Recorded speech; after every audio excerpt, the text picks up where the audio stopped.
Hey there, I'm Neil. My pronouns are he, him, and I'm the host and producer of Pause and Rewind, the podcast that chats to changemakers, thought leaders and role models who all share a common goal. They're striving to make the world a more inclusive place. And, let's face it, we need it. Each guest has a unique story when it comes to doing their thing, and we often know who people are in the now, but how much do we really know about them? Pause and Rewind takes a moment to explore the experiences, realisations and relationships in my guest's life that led them to where and who they are now, because everyone loves an origin story. We'll dive into tales, anecdotes and a little of what makes our guest tick. So whether you're here for insights or inspo or simply want to know about your heroes, this podcast is for you. You might never know someone's story, but if you pay attention, you'll hear it, you'll see it and you'll feel it. So, are you ready to pause and rewind? Hey Dhiren, welcome to Pause and Rewind. It's season 6 and I'm delighted to have you here. Woo-hoo! Hi Neil, how you doing? Really nice to join you today. Thanks so much for saying yes. And I'm going to kick off with the question I start all my podcasts with, and that is, what does the world look like for Dhiren Doshi-Smith right now? What does the world look like? It's a little bit chaotic. The ADHD is ADHDing. There is a lot going on, and I've got to say, I've never been more here for it because I'm doing things which I absolutely love doing. I'm being out there speaking, training, doing my therapy work, I'm modeling. I feel like I'm embracing my full self. And you know what? I think right now, there's never been a time where it's needed as much as it is. Things out there are difficult. We know being queer in this world right now comes with a lot of complications. And if I can be that visible person for one or two people out there, because I didn't have that growing up, I am so glad to be that. That's what my world looks like. And you are so visible. For those that might be familiar with your work, and all of you is so visible. It's brilliant. For those that are not familiar with your work and how you work in the world, give us a rundown of all the different things you do, because like so many people here on this podcast, you do a lot. Yeah, I think, do you not think that just comes from being queer in this work that we do? Like, you have to just be doing a little bit of everything to keep everything ticking over.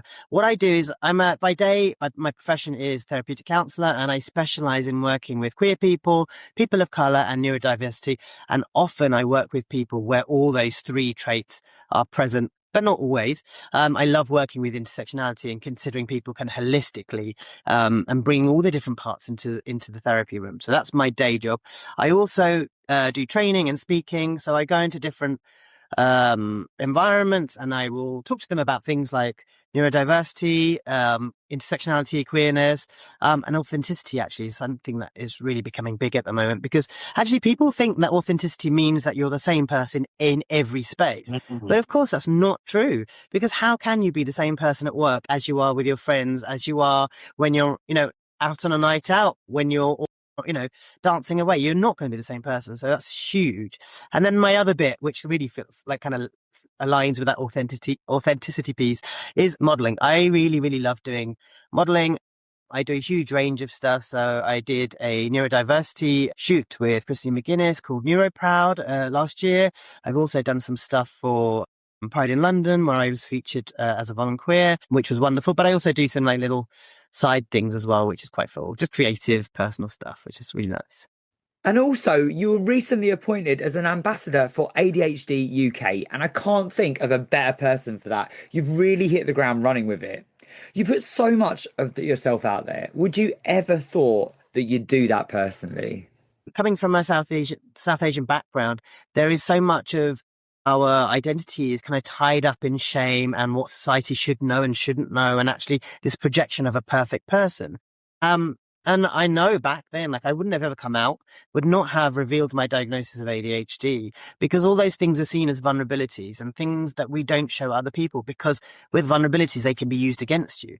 And actually, the reason why I'm so vocal about these things is because I don't see them as a vulnerability. I actually see a lot of these things as, I wouldn't say a superpower, because I don't think that neurodiversity or having a neurodiversity is a superpower, but I definitely think it's something that's authentic to me, something that I lean into, and something that I accept wholeheartedly. This is who I am.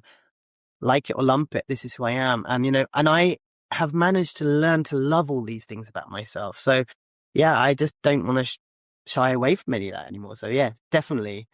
Is that something you've also worked on, particularly with the body confidence, self-love, and modeling stuff? Because there's photo shoots of you in your underwear, by yourself and with others, and the confidence oozes through, and there's always a story behind it.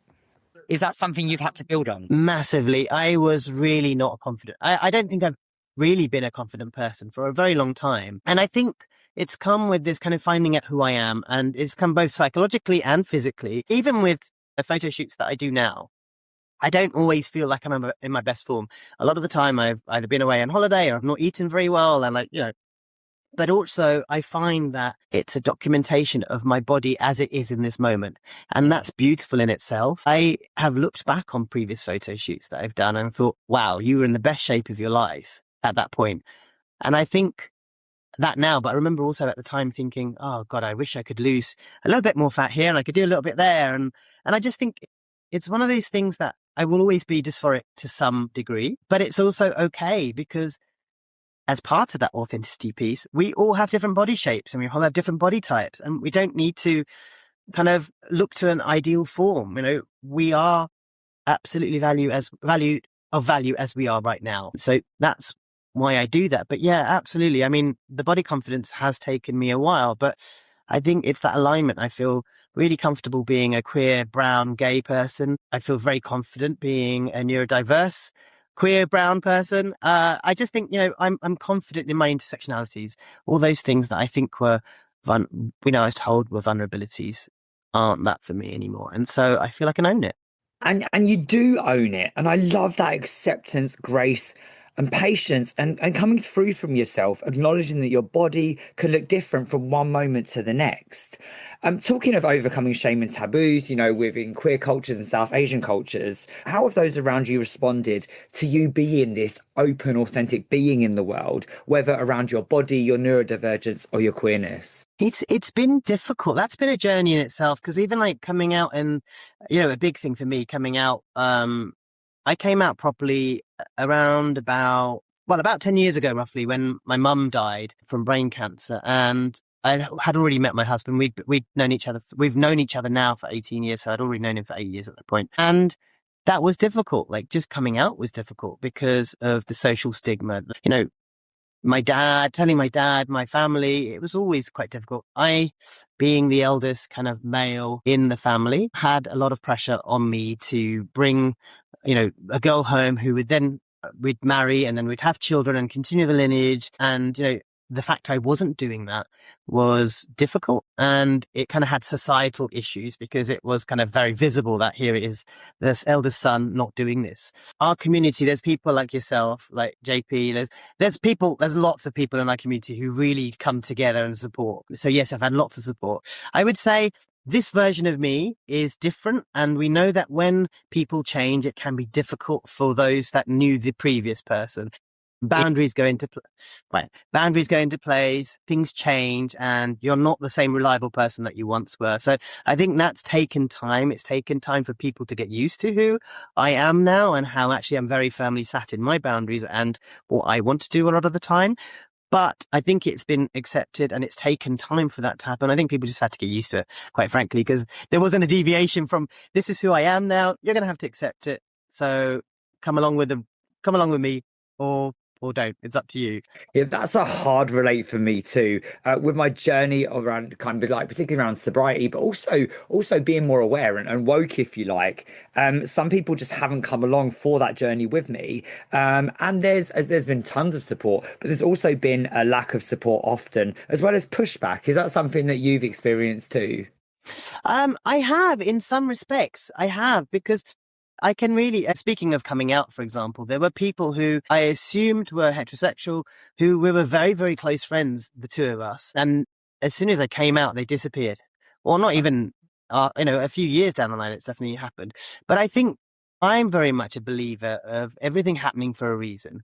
And I'm also a believer in the transitional person, in terms of if somebody's in your life and maybe they were there just for the amount of time that they were meant to be, to teach you what you needed to learn from them. You learnt from them what you needed. They learnt from you what they needed.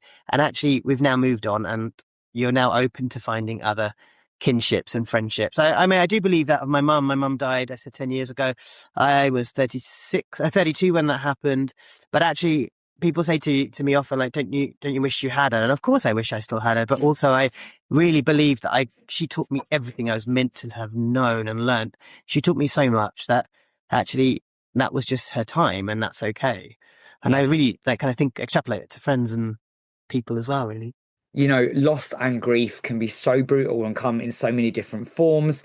And I know that age and experience teach us how to manage that and navigate life beyond it. But of course, we still miss those that are no longer with us. What do you miss most about your mum, if you don't mind me asking? I miss just her warmth. I miss her hugs and her warmth and her food. Oh my God, I miss her food so much. I am nowhere near as good a cook as her. And she used to make this, like, all her cooking was amazing.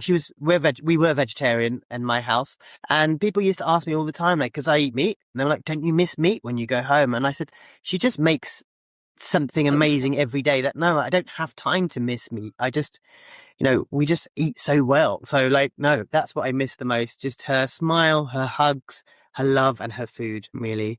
That's so beautiful. And even though it's 10 years ago, I imagine that sometimes it feels like just yesterday. And of course, it's still okay for us to be sad and to grieve those people. I lost my nan when I was just 19 years old, well over half my life ago now, and it still hurts. She's left a really big hole. How do you deal with big life challenges and those really dark moments when things are tough? It's very different, but with what we're seeing now in society with, anti-LGBTQ plus rhetoric being so challenging, what does self-care look like for you in those times? I think that's a really good question, and something I've struggled with, if I'm honest with you. I think for me, it's been intentionality. I allow myself to access news for a set period of time, and then I take myself offline again. I'm actually somebody who is an empath. I mean, being a therapist, you might glean that. And so I've learned through the work that I can't be open all the time. Equally, I have clients who come and they bring me their material, and some of it's resonant, especially being queer, working with somebody who's queer, there's always a lot of resonance in our work. You just can't allow yourself to be open all the time. Otherwise, I can't do that. So it's about being intentional. For me, going to the gym is a huge, huge part of my self-care, my mental health. I find like an hour in the gym, I'll go there anxious and I'll do a really hard workout, and I will walk out there and I will have forgotten. Often I've noticed this when I get to the gym, I'm like, I can't do this. I just not in the right mental headspace. I haven't slept well. Physically, I'm feeling tired. That's when I do my best workouts. I'll hit all my PBs because I just have to find that resilience to push. So yeah, I mean, that kind of thing, really, like taking things offline, being with friends and family. My nieces and nephews, love spending time with them, working out. That's mostly what I do. That seems to keep me relatively balanced. That's so similar for me. If I let exercise go, things are not looking good. So now I know when things are really, really rough, I need to stop doing what I'm doing and just run or hit the gym so I can get myself back on top. Yeah. And you're a big advocate for, like, I see you doing running all the time. It's such a big part of your life, isn't it? So I think you can kind of understand where I'm going to about exercise. It's such a big thing. Yeah. Oh, listen, I'm all for it becoming a personality trait. All for it. Yeah. Yeah. Gym bro here. Well, listen, Dhiren, I appreciate the way that you show up in the world. I'm so glad that we are connected, and from through Same WeCreate here. and other community avenues as well that we've connected. I'm really excited to dive into your origin story. So yeah, let's do it. You need to pause and rewind. Let's do it. Let's pause and rewind. Here we go. Take me back. Tell me all about little Dhiren. Okay, so little Dhiren grew up in East Ham, and it was one of those places where it was challenging in so many ways. East Ham we were kind of right on the cusp of where West Ham used to play, the old bowling. So we quite often have like Millwall and West Ham playing, and you'd have the fans coming down, and we had a shop there, and it was chaos. East Ham was also somewhat racist. So it was one of those places, we had a little shop and we were well known in the community. We made some of our best friends there. I adopted some grandmas and some granddads. I had an Uncle Fred and an Auntie May and a Nana Lil, who literally, these people were just the most gorgeous people. And honestly, they used to take me to the seaside with my brothers and sisters. So we made the best interactions and community there, but also we had some tough times there. It was a difficult time to grow up, a different area to grow up in, but we didn't have a lot growing up. I remember when I was born, we were living above the shop, and there was 9 of us in the flat. We didn't have a fridge, we didn't have a freezer, so we were kind of buying the food we could eat on that day. Money was a bit tight. And gradually that changed. 4 years later, my sister came along and things were slightly better, and my brother as well thereafter. So yeah, it was a interesting place to grow up in, but actually I think it has formed who I am as a person. It's really grounded me. I always remember where I've come from. So I'm forever grateful really for that. Yeah. There's I think when you grow up in quite a rough part of the world, I'm from Surrey. Yeah. It's just down the road. And actually a lot of my family are from East London. My mum and her family are from London as well. There's a resilience that comes to growing up in those places. That experience of racism in a place like that, it's so multicultural on one level. But on the side, you got your West Ham fans, you have that experience as well. Yeah. What were those early conversations with your parents or elders around you like when it came to racism? I don't think we really had conversations as such. I remember being called the P word as I was walking home from school one day, and I was adamant that actually they'd got it wrong because I was from India and not from Pakistan. But, I said that to my mum or to my dad, and they were like, I'll just ignore them. And it was kind of like a resignation that that's just what we have to deal with. And that's just how life is being an immigrant in this country. There weren't really many conversations around mental health or kind of any of that kind of stuff, other than just like kind of keep your head down, carry on and work hard and make something of yourself. So there weren't many conversations of that nature, really, to be honest with you. Do you think that's changed now? I would say that people are more, I'm not sure, not with my family necessarily. They're more vocal about mental health. I mean, I don't allow people not to be these days, but also with my nieces and nephews, the eldest of my nieces and nephews are 4. So we've been having conversations about feelings from the get-go, and I'm very adamant that we have those conversations. And I love that I can do that. But yeah, I think some of these cultural groups are still very much stuck in their ways. There is always this pressure, because what I've noticed is when people have moved away from their home countries, they almost hold on to tradition and kind of cultural identity even more strongly, because I guess it's all they have left as an identity. So where things might modernize back at home, then it's not necessarily the case here. And I certainly feel that about like coming out and being gay. I will go back to like family events or community events, I suppose, where, there's 800 people in my dad's community. And yet I'm the only out gay person. And I will actively take my husband and I will introduce him as my husband, and then I will help people to pick their jaws off the floor, because it's still but I say it so flippantly. I'm like, hi, this is my husband, and that's just how it is, because actually for me that is all it is. And then kind of have to say, like, do you want a hand there? But I don't. Sometimes it's difficult, but also I've met people who. And there was this really cool story where we had my niece, my husband and I had my niece, my sister's daughter, and we were at a wedding, and my sister said, do you mind just changing her? So off we popped to the toilet. And as we were coming out, we were holding this baby, and a couple of women came up to us and said, where did you get her from? And I was like, she's my sister's.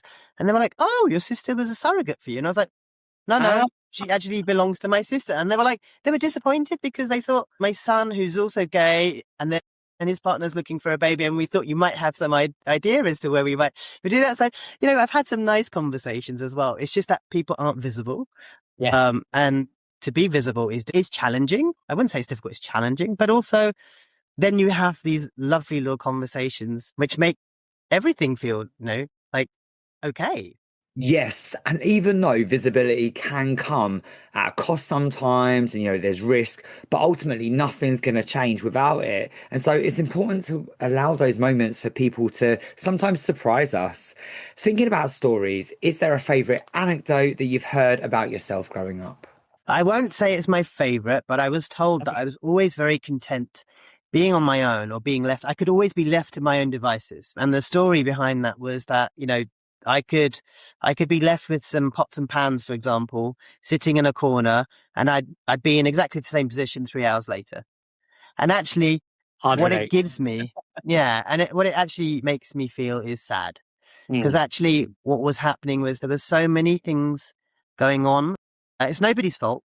My parents were busy. They were trying to run a business. They were trying to support the family. There was so much going on that actually maybe I was left alone in some respects. And I'm not in an unsafe way, but just in terms of they were busy doing other things in the same room or in other rooms.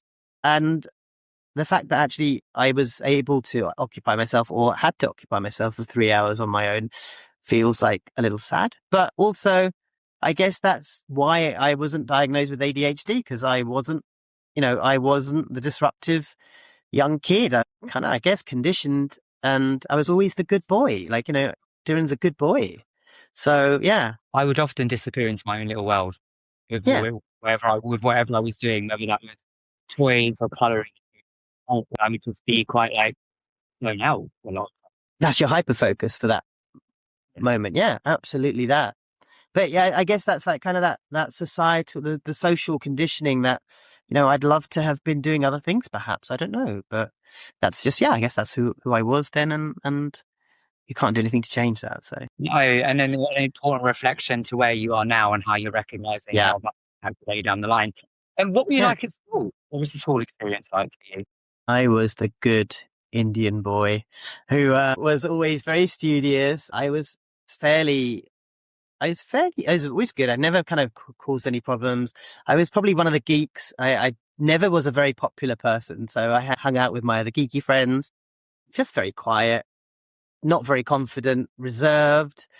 Yeah, I think little Dhiren looking at who I am now would probably think, what the hell's happened here? Was there a moment that you recognise a shift happen? I would say predominantly when mum died, because I made the recognition that life was too short. I saw her struggle and suffer. She had brain cancer. It was an awful condition to see her suffer through. And I just realized life was too short. And also, life had become too short to hide who I am, hide my life for other people, to make other people happy, to make society happy. No, I wasn't doing anything wrong. I'm not doing anything wrong as a person. I could shine, and it doesn't really matter who else is kind of in that space. They kind of have to learn to coexist with who I am. So, yeah. Taking it back to teenage years, what was Mm. the experience for you? I did not. That was not a fun time of life for me. I really, really struggled with that. I recognize. So I think if I think back to about the age of 7, and I remember that my best friend at the time had brought this cutout from page 3 from The Sun, and he showed it to me, and he goes to me, "Oh, isn't this great?" And I looked at it and I thought, what's this about? Like, what's that even anything to do? What? I mean, what? And I realized at the age of 7 that I was different, because actually I was meant to find this really attractive, and I was meant to find this something that was like really amazing. And I thought, no. Move on to 13, and like some of my peers were developing and they were going through puberty. I was very late as a kind of going through puberty. And I recognized that maybe I had a different attraction. I went to an all boys school. And yeah, I definitely recognized the fact that maybe I was more attracted to men than I was to women, and they started dating, and I wasn't really that like kind of into that. I guess I still hadn't really accepted my sexuality. So again, that was that kind of thing that I was holding back and holding the shame. And we know how at school, during school days, the gay word and like homo was bounded about so indiscriminately that he taught you to be shameful, because that was something you couldn't be. And here I was experiencing the fact that I think I was. So I don't think I really probably came out to myself till probably mid-20s, if not late 20s. But yeah, back at school was just one of those people who kind of shied away from the limelight and hid. Did you get bullied because of perceived sexuality? Yeah, I remember. So I didn't get, it wasn't intense, but my voice was always quite high. And so, yeah, I did get bullied to some degree. I got my nickname at school was Squeaks. And also I remember this one time, I can't remember who it was, but there was we all had to change in the showers, and I caught myself looking at one of my friends who had gone through puberty, and I was like, oh wow. And I think I'd been looking too long, and then that whole rumor went around the school. Oh, I caught Dhiren looking at, and it's funny because I think from what I know, that person is also gay. But it's that thing that we do to maybe to keep safe, and but yeah, it wasn't the best of experiences, and also just being at an all boys school, that's quite hard as well, I think. For sure. I went to a Christian school as a teenager in Lincolnshire, and there was an out gay kid I'm still friends with to this day. And they were friends with people that we knew, and we would have to pray for him at school and in our youth group and stuff. And so, for me personally, acknowledging that I was probably queer, there was a pressure to suppress what I was feeling as a result of that experience. Yeah, absolutely. That I likewise. I was at I was part of the choir in our school, and there was a very big religious element. It was a Christian school as well, and yeah, there was that. But I think we did have some sort of sex education. None of it was queer. It was all kind of under Section 28. So none of that was queer. None of it was kind of, yeah, we didn't really get told anything or taught anything. Do you think that those experiences have really contributed to how open you are now, particularly when it comes to your identity, body, sex, and essentially, I've heard you talk about it before, your liberation? Yes, you're absolutely right, Neil. That's exactly it for me. I just refuse to carry that shame anymore.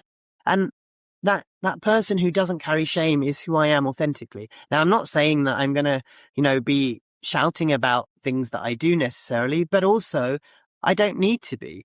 I think also part of the work that I do, and I talked about authenticity and visibility, is to be able to be that person who's talking about sex, talking about different things. I mean, you will have been aware I did a podcast recently about the psychology of bottoming, for example. Yes. Why does this need to be? Why is this something we don't discuss? In my therapy space, when we do therapy work, I will encourage clients to bring the things that they don't speak about, whether it's something to do with my relationship with them, and like something, for example, if I've offended them and they feel like, oh, there's a power dynamic, I will outwardly ask them outright to bring that into the space so we can talk about it, because that shame doesn't need to exist. But equally, everybody has sex, or, Yes. has some form of sex. If you're asexual, we still bring that into the space, because let's talk about the fact that actually that's not something you want to do. But sex is a fundamental part of everybody's life, whether you're having it or not having it or whatever. And I remember being a young person and thinking that, I was gay and everybody around me was having sex, and I wasn't feeling like I wasn't part of that story, that narrative, and also having to almost sometimes invent things to kind of make myself feel like I was normal or appear normal to other people. But that's all shame, isn't it? That's all carried by shame and societal norms. So I think for me, it's normalizing all these things to the point where actually we don't carry that anymore. It's fine. It's fine to be who you are. Yeah, totally agreed. And I think that sex education was so lacking back then, especially for us with Section 28. But even as adults, it isn't that easily available. And thankfully, there are brilliant sex educators out there, such as Dee Whitnell, Max Hovey, Topher Taylor, as I think that we do carry shame when we don't know or haven't experienced something. Like for me, bottoming was something that I learned about fairly recently, because I just wasn't as informed as I perhaps should have been. Yeah, absolutely it is. And that's a very, like, a resonant feeling for me too. And actually, if you are in the closet, for example, or you've not come to terms with your sexuality, you might not even seek these bits of information out, because actually that might then identify you. So there might be people out there who are having sex and not enjoying it, or doing damage to themselves, or not being able to be safe about what they're doing, whatever safe looks like for them, for the want of being able to access services. So I think it's even more important that we normalize these things and say, well, actually, you don't have to be specifically queer to bottom. You also don't need to be specifically queer to access PrEP or this or that. And actually also, let's look at this from an emotional perspective. Let's look at this from a psychological perspective. If you are, for example, somebody who's Black, you may be almost fetishized into being an alpha and being more top. So then if you want a bottom, how's that going to work for you? Because actually psychologically you're in that space. So I think all these conversations just need normalization. And as people of color, there can be even more fundamentally important. So yeah. Absolutely. The intersectionality perspective in all of this is so crucial, especially, when it comes to therapy and sex education. Obviously, being a therapist is your career now, but what did you want to do? What did you want to do when you grow up? And what did early career look like for you? I wanted to be a pilot, a commercial aviation pilot. Wow. That's what I wanted to be. I was fascinated with planes. I mean, like my family will tell you that I could, I'd hear a plane flying over, I'd look up, be able to tell you the airline, the type of aircraft, etc., etc., etc. I was like a geek for that. Early career, I wanted to read chemistry at university, and I ended up doing computer science. And that was because it wasn't seen as vocational, and I was encouraged to go into a vocational career.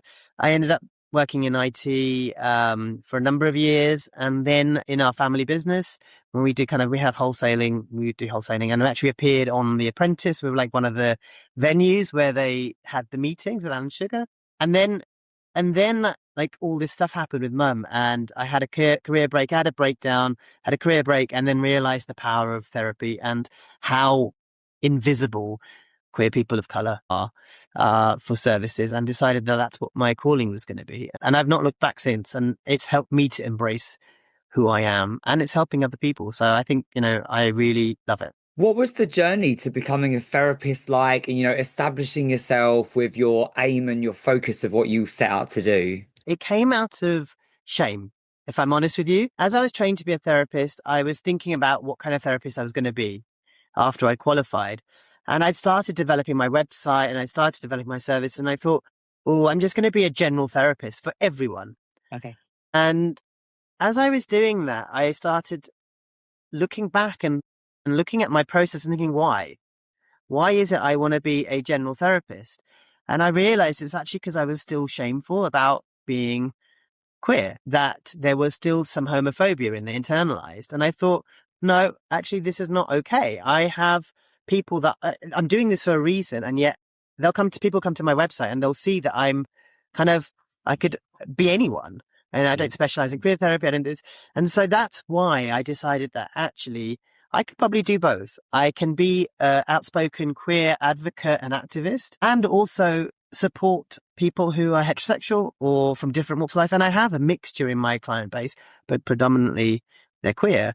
And I think it was that shame, picking up on that shame feeling. I thought I need to fight against this, because I'm not going down this avenue. It's not where I want to be. And I've been in that space before. I don't want to go back in the closet. Let's do something about that. And that's really why I ended up kind of where I am. And I volunteer at London Friend. I've been there for, I think, 3 years now. And predominantly because of my ethnicity, when there is clients who come up and say they want to be seen by a person of color, there are very few person of color therapists out there for various reasons, barriers to studying being one. I get those clients. And so that just kind of reinforced to me that there is such a need, and that I wanted to do that work. Well, firstly, big up London Friend, like amazing at what they do, and what a cracking team of volunteers, including yourself and other people that we both share in common. Volunteering is hugely important to me, as you know, and it's really kind of how I landed myself in inclusion. For you, was there a light bulb moment where your therapy work led to a path for inclusion, or did that come first? I think it was when I was training in therapy, because I could see in that part of the syllabus, we were meant to do a lot around difference and diversity, and it just wasn't carrying through. We'd have like half-day sessions on sex and LGBTQ plusness, which actually as therapists, that's not enough. Equally, the experience of what it's like to be a woman, for example, or being trans, or being any of these things that we're not. It wasn't kind of, I guess there wasn't that weight given to these different experiences.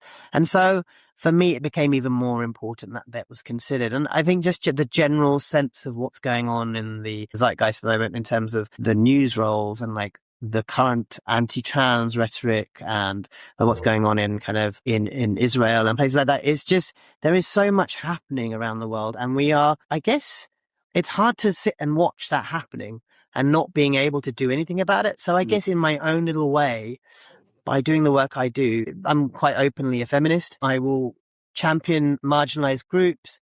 I am very much a trans activist, as are you. And it's just one of those things that I feel for those that are most marginalized, because I've been in places where I've been marginalized. So there is a commonality in the experience. It's not the same experience, but there's a commonality. And when I have people who come to me in therapy in this day and age, asking for conversion therapy because they do not want to be the sexuality or the gender that they have been, that they are expressing as or feeling that they are, that for me is the one thing that makes me do the work more. Because I cannot have that. I mean, I would never do that anyway. Like, conversion therapy is harmful. There is no two ways about that. But the fact that they feel like they want to come and have that done feels so sad and deeply hurting to me that I will do anything in my power to make these people feel seen, heard, and perfectly perfect as they are. Have you always had that empathetic mindset? Because, so much of your story overlaps from losing your mum to overcoming shame and then harnessing all of that and showing up the way you do. And I'm just really curious about that.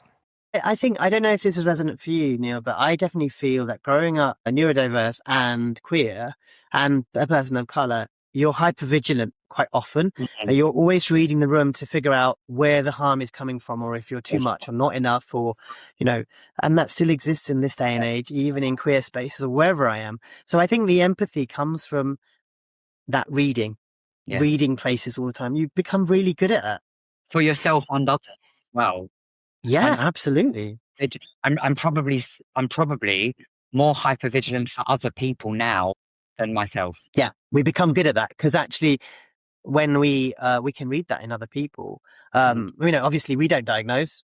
Well, I'm not diagnosed, but I can definitely feel the energy when I'm in another neurodiverse person's company. I mean, present company, exactly that. This is probably why we vibe so well. But, we can pick that up for other people, but we're not very good at kind of reading these things for ourselves. And I think equally, we're not good at picking ourselves up or taking in that the amount of work we do and what we do for ourselves. In the same way, we can hype each other till the cows come home, but equally, we're really hard for doing that for ourselves. Yeah, I would never expect anyone to mask around me, whether it was kind of neurodivergence, emotions, or feelings. Yeah, I'll consistently make myself do it and mask. Within that, is there someone that's given you permission to be yourself, perhaps an influence or role model who's had an impact on you? Yes, me. It's been me. Yes. I love it when people's response to this question is me. Yeah, it's me. I think that even, when I talked about the internalized homophobia, even coming out of my counselling diploma, there has been times where I feel like I have learnt to unmask and actually gone against the grain with people to be able to be who I am. And I remember very much like kind of this whole, I want to say gender exploration, but it's not like a full gender exploration. I'm very comfortably a cis man. My pronouns are he, they, but I'm very comfortably a cis man, but also that understanding that I have different energies to me. I have masculine energy, I have feminine energy, I have energy that sits in between, which is neutral. And I remember once being in the kitchen, I think Beyonce was playing, and I was just living my best life dancing away to her. And whatever the dance I was doing was quite feminine. I remember somebody walking in and saying to me, "Oh, you sure you should be dancing like that?" And I was like, why the hell not? Why shouldn't I be dancing like that? Oh, it's not very masculine. And I was like, yeah, well, I'm not very masculine. So yeah, there we go. And I think I remember many times like that where I would advocate for myself and say, actually, butt out. You don't need to be part of this. I'm not doing this for you. I'm not dancing for you. I'm dancing for me. I'm enjoying the music. I'm being in my element. I'm really enjoying myself, stop bringing in your energy. And those same people now don't think twice when I'm kind of in different spaces. I behave how I behave because that's just who I am authentically. And I would say after getting the diagnosis of ADHD, a lot of the time I learnt all the conditioning. Don't stim by shaking your legs. Don't do this. Don't do that. And now I do all those things quite openly and allow myself to be like that. You know, another really good example is when, I'm sure you've been there, Neil, when you wake up in the morning and you've got a list as long as your arm and then the paralysis hits. And I'm sat there and I just say to myself, well, actually, okay, today's just going to be one of those days where you're not going to get a huge amount done. And that's okay. Let's not put pressure. Let's not start beating ourselves up. It's just going to be that kind of day. And maybe tomorrow might be better. But yeah, me. I absolutely love that. Next question is a really subjective one, actually. Does happiness and success look and feel how you thought it would? And I say that because it's so different for each individual. Everyone has a different definition and it means different things to them. But what I've taken from you and so many people that I've spoken to on this podcast is that a lot of the time, both happiness and success come down to a centering of self-realization, awareness, and actually contentment. Yeah. So look, I've got a really good analogy here. I think, when you have the body and the body is always doing things to reach homeostasis, it's like kind of this equilibrium. And I think actually when it comes to mental health and your brain, I think the body is always trying to reach contentment. I think that's the homeostasis of the mental world. And I think happiness is something which my clients come in all the time and they say, oh, I wish I could just be happy all the time. And I said to them, if you were happy all the time, do you think that's a human experience? Who do you know out there who is just constantly happy and has no worries? So I think it's about contentment. It's accepting that sometimes things will be a bit shit and sometimes things will be really great. And you ride the waves and, take one with the other because life's not about being one or another. You can't just be constant all the time. There's external factors that we don't have control over. People die, people get ill, people are celebrated for awards. There's things that are happening. For me, I would say it's this kind of being able to ride whatever's coming and having that surety that I can cope. Contentment comes in that perspective, being out, being visible, being authentic, being able to embrace all parts of me. That gives me contentment. I hope I answered your question. I'm not sure if I did. Yeah, you absolutely did. I'm just curious about where success comes into that. Success. What does success look like for me? I think I am somebody, and I think it comes from my background, who could very easily set myself more and more targets to do.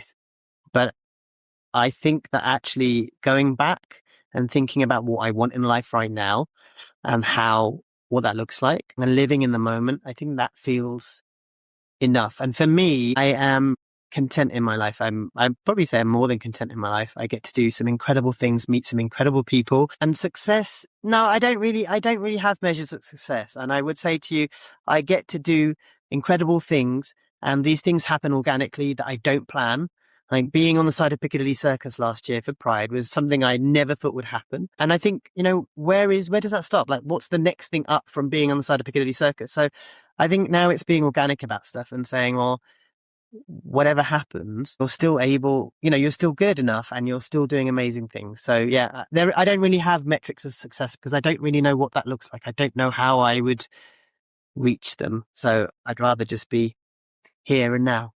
I am definitely taking a massive chunk of what you've just said on board. And I think for me, success is also not having to have a constant stream of things to do, but being able to enjoy life. It's definitely something that I'm working on, and I know that you'll understand that. To bring this section to a close, I'd love to know, looking back so far, what are you most proud of to date? I am proud of who I am today. I am proud of the journey that I've been on. I am proud of that 7-year-old who didn't know what the hell was going on, and looking at who I've become, just how much love I have to share with the world and how I seem to connect with people really well. Because thinking back to that teenager, I didn't feel I had any people skills or, even doing something like this, I would have said no to because I just didn't have that ability I just didn't feel I was capable. And now I look at who I am and I wake up and I think, that's amazing. I'm proud of myself, which is also something I would have never told you. I think prior to maybe 6 years ago, and my own personal therapy has been such a big part of my journey. I would say I'm proud of myself for the little things that I've done, for the big things I've done, for every part of me, the things that were seen as deficits, the things that were seen as things that were to be celebrated. And now I see that actually they're not celebrated. They're not stuff that's to be celebrated. That was just conditioning, and being able to unwind that. But I think I know I'm still a journey. I'm still on a discovery journey. And I hope that, that won't end. So. Are you ready for some quickfire questions? Let's do it. What album, book, or movie has had a lasting impact on you? Renaissance by Beyonce. I am absolutely in love with that album. To be honest with you, a lot of her back catalogue. Michael Jackson's History. That was probably one of the first concerts I went to. Absolutely. Oh God. Yeah. Honestly. Two phenomenal albums there. Yeah, absolutely. Absolutely. What's a saying you live by and one that you put in the bin? My brother will tell you that it is what it is. I say this a lot, and it's a good way. It's a good way of just being able to accept what's in my control and what's not in my control. Do you know what? That has always been my one for the bin, because I say it so much, but it came from a place of complacency. Yeah. And for me, it was trying to control. Yes. It was trying to control the environment, which brought anxiety up for me. So actually being able to separate from it is one that I can. The one I'm going to put in the bin is the one that I heard the most over my 4 years of counselling training, which is trust the process, because that drove me nuts. Honestly, that absolutely drove me nuts. Because often that can be used in a way to say, well, actually, we don't have a plan. So just go along with it. But I see the value in that as well. But yeah, that's going in the bin for me. And sometimes the process sucks. It does. Yeah, it does suck. What's been the best adventure of your life so far? An adventure in the broadest sense. Okay, I would say the best adventure was challenging my fears. I did a 5-day trek to Machu Picchu. It was amazing. I was camping, which, if you know me, I'm a bit bougie and camping is not what I do. But I really, really loved it and I could really enjoy it. The only problem that I had was I tried to cover myself in DEET to ward off the mosquitoes. And unfortunately, because there's no washing facilities up there, I ingested some of it. So I'll leave the rest of it up to you to imagine. But 5 days trekking, having ingested DEET was not the most fun. But also, I learned a lot from that. Okay. I mean, DEET stinks. I can't imagine what ingesting it is like. So, yes. Yeah. I can't believe I've just shared that, by the way. We love it. It's coming through. What 3 words would you use to describe you and your origin story? I would say lovable, authentic, and fantastic. I love those. They're just so full of joy. I just think, we've spoken about this, but queer joy is such a massive thing, and it is resistance, and it's, all those things that we say and hear, but actually it really is. Our existence is joy. Trans existence is joy. Queer existence is joy. And that's the best thing that we have. We celebrate ourselves. We celebrate each other. Having this community is the thing that's going to get us through all the stuff that's happening. Well, that's a wonderful segue, because let's fast forward a little bit. My next question is, what brings you that joy? And community being one of them for you. Community massively. I've just come off the back of judging the Queer Student Awards and just seeing all the initiatives that people are doing and our youth are doing to try and bring communities, it actually makes me quite emotional, because I think of that's a way of showing love for each other. And that's all we really have in this world. I mean, I'm not a religious person at all. I very much believe in humanity and that we can love each other and actually just see each other from the perspective of being humans, human to human. A lot of the stuff that's going on in the world just doesn't make sense to me as a human looking at another human, eradicating people, erasing people, etc., and marginalizing people. And this is the thing that brings me joy, is like connecting with people on a human to human basis, learning about each other and uplifting one another, because there's space for all of us. I really find sometimes in this community, this queer community, that there's a scarcity complex that people feel like because they've got something, it detracts from what I've got. Yeah. And I just feel like when somebody wins in our community, be it the queer community, the POC community, whatever it is, we all win, because actually we're raising visibility for that, and we can celebrate each other and love each other. So that's what brings me joy, seeing people being celebrated, seeing people being kind of awarded for their everything that they do. Yes. And big up to you on your award nomination. Thank you so much. That was such a surprise. I really don't have words because it's amazing. Yeah. And well fucking deserved. So take it. Thank you. I mean, again, that's another thing that makes me really emotional, that actually I've been seen, that somebody's seen me and taken the time to do that. It's crazy. Well, you do that for others. So, it's rightly so. What exciting things do you have coming up? Oh, there's lots going on. There's so much stuff going on at the moment. To be really honest with you, I am trying to take it a day at a time because there is a lot of different things.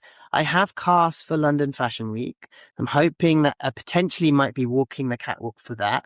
And it's a organization that really kind of looks to bring visibility to all different body types, all different types of abilities, disabilities, etc. So it would be so amazing if that actually does work out, because it's something that's really close to my heart. I'm currently running POC cat courses. So I also volunteer at Switchboard, and I had a conversation around bringing the membership, the listening volunteers, into a space where we actually represent those that we support. And there was a lack of that kind of black and brown representation, those people of colour. So I've been doing a few POC courses specifically to try and help us to bring that visibility up. And also because people, if you see yourself represented, you're more likely to contact that organisation and do things. So Switchboard does such amazing work, and I just, so glad that I can support them in order to do this. So yeah, I'm doing lots of things which are there's lots more other stuff as well, but I can't think of them off the top of my head. There's always something, isn't there? Yeah. She's busy, Neil. She's busy. She's like, what happens is that I go through these spates of, like, you'll see so much of me because everything colludes to like be scheduled at the same time, and then I'll disappear for a couple of months, and then I'll be back again. Like, there'll be like 17 times things that happen at the same time. Well, it's the over-enthusiasm, and it's the recovery that's needed after the yeah, exactly. Hyper-focus, overwhelm. Hyper-focus, overwhelm. The yo-yoing is very, very real. What practical takeaways do you have for anyone wanting to put something inclusive out there into the world, or take a role that champions inclusion? I think authenticity always goes back to authenticity for me. Go, just be who you are. You are perfectly valid as you are. You are perfectly perfect. We're humans. We're all imperfect. So you are beautiful and perfect as you are. Lean into all those things that make you who you are, and do the stuff that makes you scared, because out of that scaredness, that fear, we find growth. We grow as people. So lean into it. It's not easy. It's hard, but do it. Do it anyway. So much of what you've just said ties into my final question for you, Dhiren, and that is, do you have any words of encouragement or wisdom for anyone out there to help them get to wherever they're going? Yeah, I think that piece around loving yourself, accepting yourself, believing in yourself is not always easy, but when we come from that place, we are able to be authentic, we're able to back ourselves, and that does so much. That does so much, because when you are in that space yourself, you can then advocate for others. And that's where I think a lot of our work comes from. I feel like that was just a mini therapy session for me. Thank you. And for me, so thank you back. Listen, thank you again. I've said it once, I'll say it again. Thank you for the way that you show up in the world. Thank you for your friendship and your championing of me. Absolutely. Neil, what's not to love about you? You're amazing as a person. You're fantastic and beautiful. So, of course, absolutely always here, and definitely feel reciprocated. Thank you so much. Thanks for saying yes, and see you soon.